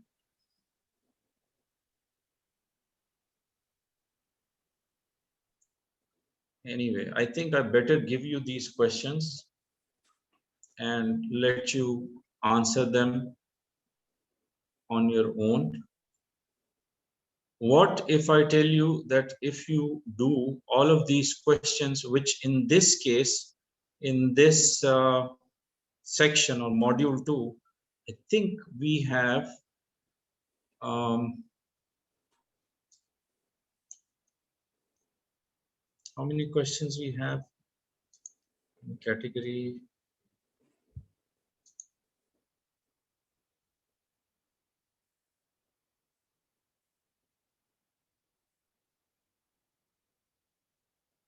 Okay, I have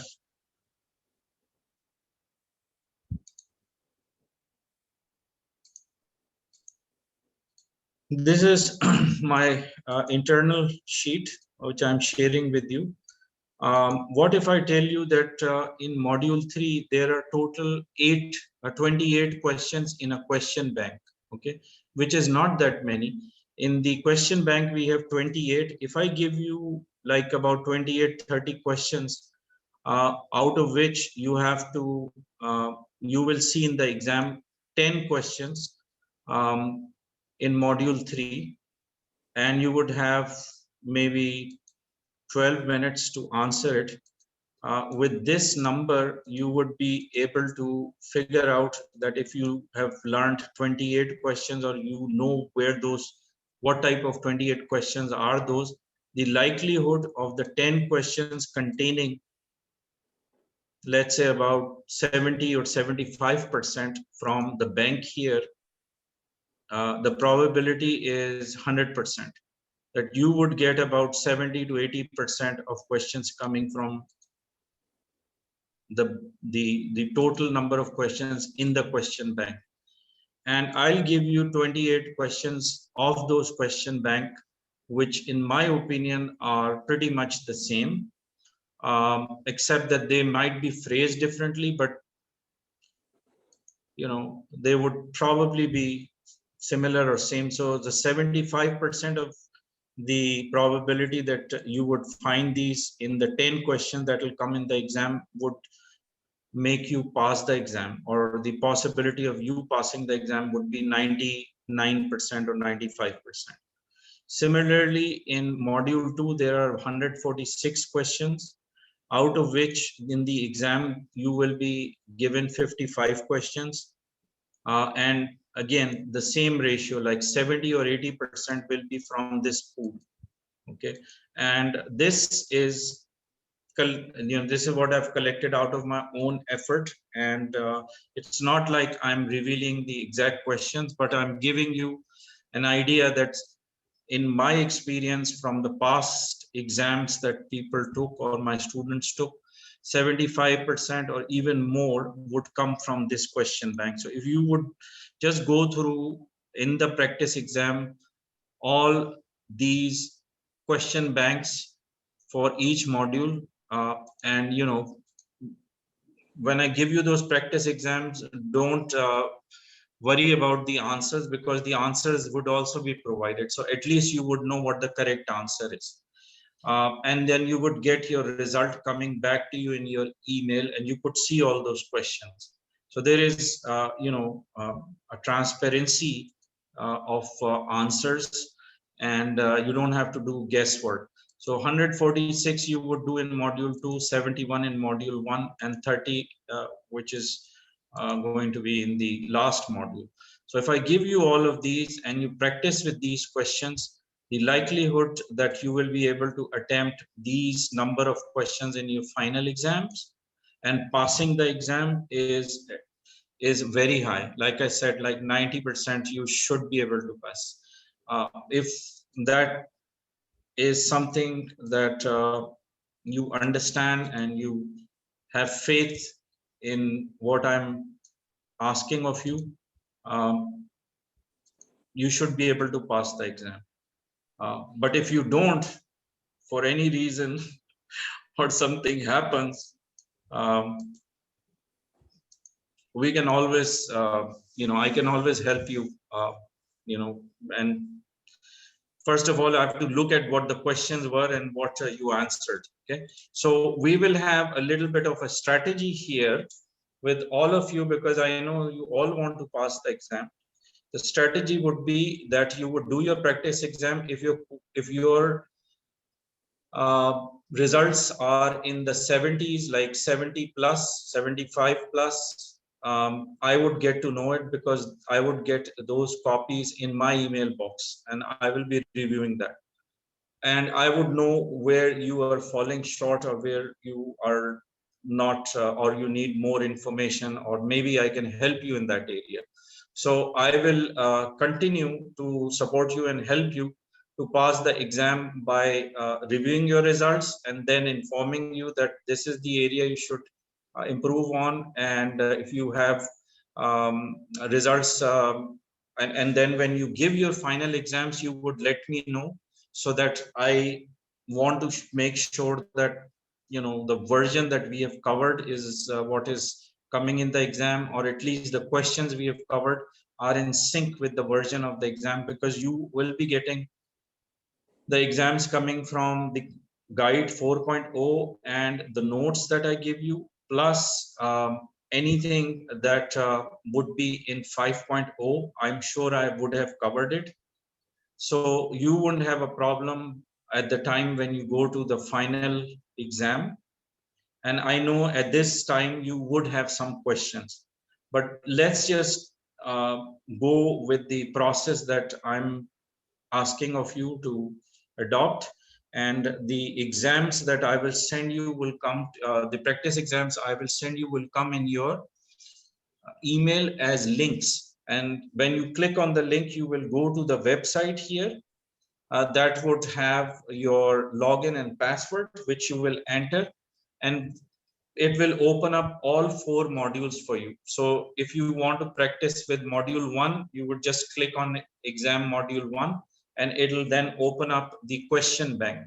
And the question bank, as I said, will have these number of questions for sure. Okay, so 71 here, 146, 28, 20. I won't be able to give this to you right now because it is you know, something confidential for now. But let's just suppose that this is the number that you have to keep in mind that I will send you. So 71 module 1. Any questions so far? Or I have a question. I have a question go ahead. about the exam that came in the book, as well as these. Are they living documents where you could change the questions, alter them, where they could be revised so that you get to practice different questions that may come up? Meaning, in other words, does the exam get, can you change it?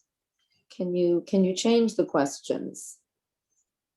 Well, it's not for you to change. It is an automated process. But guess what? If you listen to me very carefully this time on the question bank that I'm referring to, let's suppose this is a question bank with 71 questions. I want you to go through all 71 questions. Okay. Same way in module 2, go through all 146. There is no picking and choosing. These No, are I the didn't mean, questions. I didn't mean that. No, I meant no, that but hear did the me out question- first. Yeah.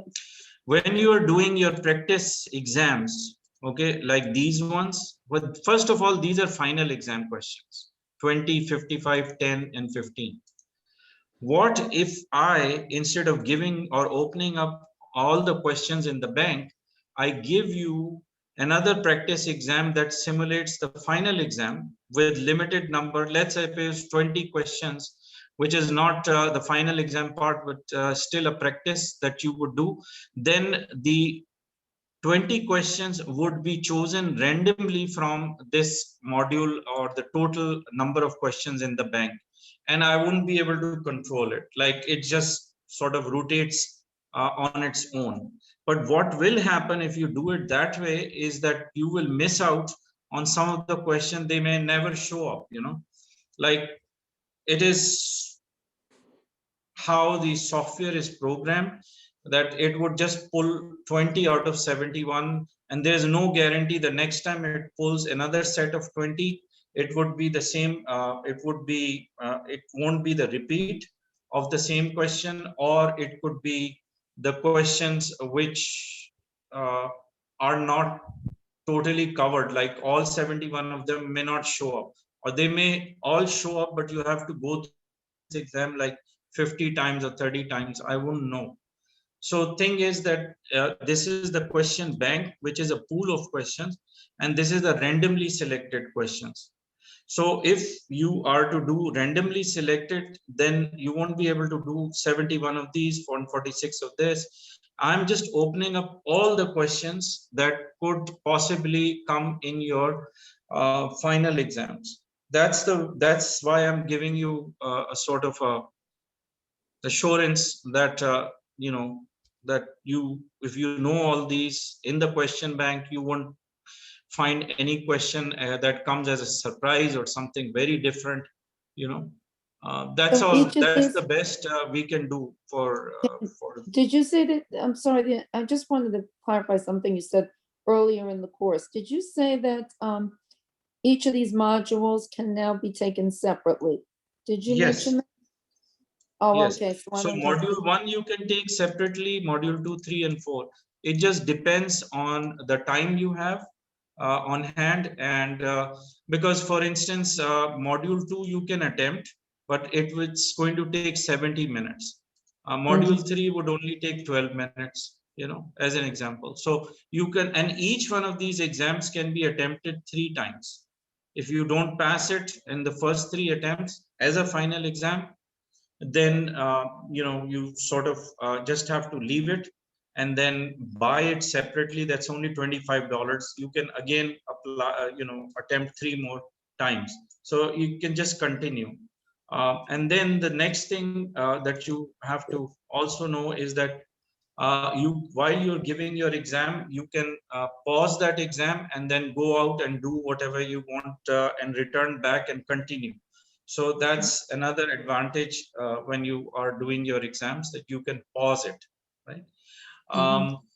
And then what else? 75% is the passing marks in each one of these.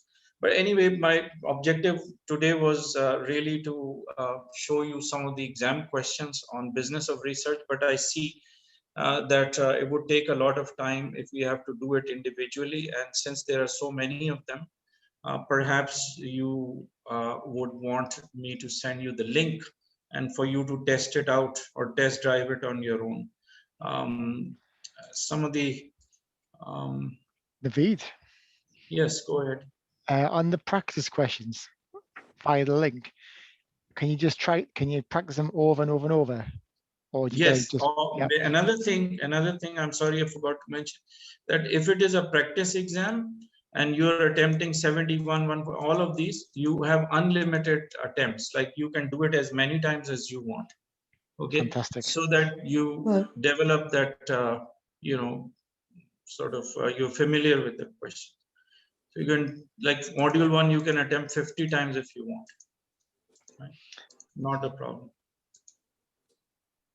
So I think we are done with module 1 to, if I was you, I would start with the most difficult module, or the one that is fresh in your mind. Like I would start with the module 2 first though. And then I would do module 1. And by the way, I think there was a few things we didn't cover in module 1, which is really bothering me. And I want to find that gap where I can finish up those slides. So Are module you 1, going there to are send few these? slides. Are you going to send these as links? You're going to, these Yes. exams, the practice? They will come to you as links for each module that you would want to attempt. And when you click on the link, it will ask you, it'll take you to the click meet, what's the name of this? Click marker, or class marker, sorry. And then you would log in with your password that will be sent to you, which really belongs to the group. All of you are in one group right now. So the entire group would have one password, except that based on your email addresses, because results are coming back to you in emails, your emails would be different, and you would have a username which will be set as a unique username that also would set or identify each one of you as separate individuals attempting the exam. So you would get 4 links for 4 exam modules, and each one of those links would let you log in with a username and a password. And I'll give you the details of how you can do that. First of all, it's very easy. It's nothing unusual. You would find that it is pretty much self-descriptive. But if you do get into any kind of issues or you have a problem, I'm always there, but support can help you as well. And best way to get hold of support if you need instant answer to something is to go on the website. By the way, you know that our website is now aofirs.org and not airsassociation.org. So if you go to our website, aofirs.org,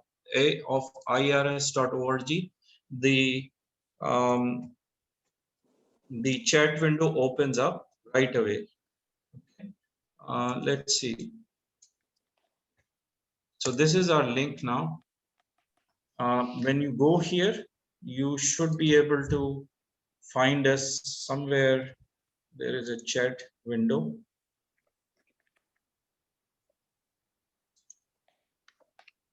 Here it is. So the chat opens up. Just do this in case you need help right away. Anyway, I think it's enough for the day, don't you think? Pretty much we've covered everything. Why don't we Naveed, just continue? I have one question, Naveed. I had sent you a personal search that I remember when you were taking questions about personal research. I am having trouble finding, and I've done a lot of research on this, the risks of taking the COVID vaccine when you have an adult onset seizure disorder. I had sent it to you in the chat. And so I was wondering, I got some responses. I've been using the techniques for search that you taught us, file type and in text and in URL, all that. The only thing is, it's a very specific question about the risks with seizure disorder. I was wondering if you would help with that. Just not now, I meant if you would be able to send me some ideas for how to search that effectively. Yeah, you can just email it to me. Don't put it in the chat because I'm not handling the chat, or even if it is something you're sending to support, I may not be able to look at it. So if you'd like, you can send it to me directly in my email box. And as soon as I find a little bit of time in between whatever I'm doing, I'll just get that done for you. Thank you very and much. then Thank you. Carl, sure, you're welcome. Carl, Yeah. did Hello. you? Hi. Did you have any question on the exam, or No, any one of you, or something? No, I think you explained it well. I mean, basically, like you're saying, work through the question banks, memorize the questions, and you can't fail the exam, basically. But and Bonnie, I was just thinking that query you've got for Naveed. Yes, Naveed, if you have your Bonnie, if you ping that back to us, we'll probably struggle as well. But it'd be nice to have a real live query to try and resolve. And we could use this, but I'd be happy to use this practice for me to see if I could help, not just help you, but I'll probably struggle as much as you did, but learn from it, you know, if that makes sense. What do you think, Bonnie? Yeah, I I mean, think it's a great idea. Yes, it's just that I have to then sit with you guys and then do it. It may be something. Well, we could, we could just give our answers back to Bonnie and kind of just as a group, or whoever's willing, just discuss, you know, what we found. Okay, so let's just do it when we have a little bit of time. You'll have to remind me. It's not something that I would, you know, get already pressed for time, but we'll do it. It's not a problem. It's just that we'll just find some time in between to get that. But show me the query, give it to me, so I have it. I actually want to know what Bonnie is looking for. Maybe it's something very simple, or maybe it's very complicated. So if you could just send it to me. thank you. Mustafa, sure, welcome. Mustafa, any questions I can answer for you for business of research, whatever we discussed so far? No, I don't have any question for now. Okay, thank you very much. And what about Mitchell and Ruth? You guys, you both good? I'm For good, me. thank you. All right. Thank you so much for your time. I took another 20 minutes, your valuable time, which I appreciate very much. And I attempted to do the Q&A, but might as well send you the link. So I'll prepare those links, send them. Again, we'll meet tomorrow, same time, and have a nice evening and see you. Bye-bye. Thank you very much. Thank Bye, you very guys. Thank you. Bye-bye. Thank Have you. a good night. Bye. Bye-bye. Bye. Good night. Good night. Bye-bye. Good everyone. evening. Good night. Bye-bye.